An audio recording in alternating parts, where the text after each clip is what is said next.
पानी माग्थेन कति दिन है यहाँ गाउँले दाजु दिदी बहिनीहरू अब चाहिँ पानी आउँछ है त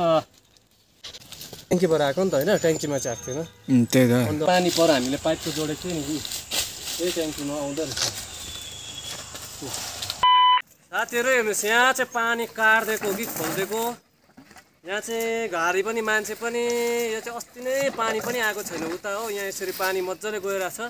हामी यहाँ जङ्गल घुमेर आउँदा चाहिँ अब यसको टुप्पा चाहिँ यहाँ हेर्छु काटेको हो कि के हो यस्तो त नफुस्किनु पर्ने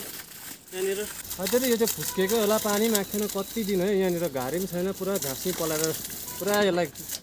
घारीले छोपिरहेको छैन त्यो फेरि त्यो टाइट भयो निस्किने उयो पानी किन नआइन भनेको त यहाँ मजाले गइरहेको छ है हाम्रो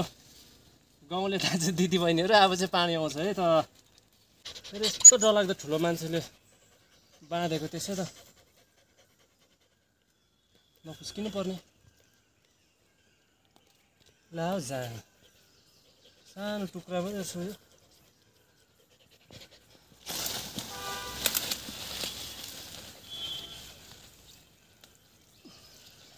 उताको तान्न उताको अलिकति मजाले ट्याङ्कीबाट आएको नि त होइन ट्याङ्कीमा चाहिँ आएको थिएन त्यही त अन्त आउँदै थियो तर ट्याङ्कीको खाँदै थियो नि त अब चाहिँ ट्याङ्की मेन सोर्समै सबै ठाउँमा जान्छ त्यो स्टक गरेको ट्याङ्कीमा जाँदा डाइरेक्ट यहाँकै पानी चाहिँ तिमीहरूमा हुन्छ नि त होइन हाम्रो त्यो ट्याङ्कीमा स्टोर हुन्छ नि त हाम्रो कि यहाँकै डाइरेक्ट गएर होइन अघि पानी पर हामीले पाइपको जोडेको थियो नि त्यही ट्याङ्कीमा आउँदो रहेछ यो लाइनको चाहिँ आएको थिएन होइन पर फुस्किरहेको थियो अहिले आउनु थाल्यो यहाँ ठुली आमाको घरको छेउ यताबाट माथिबाट मात्रै आउँदो रहेछ अहिले चाहिँ आउनु थाल्यो मजाले हाल्दा मजाले बाहिर चाहिँ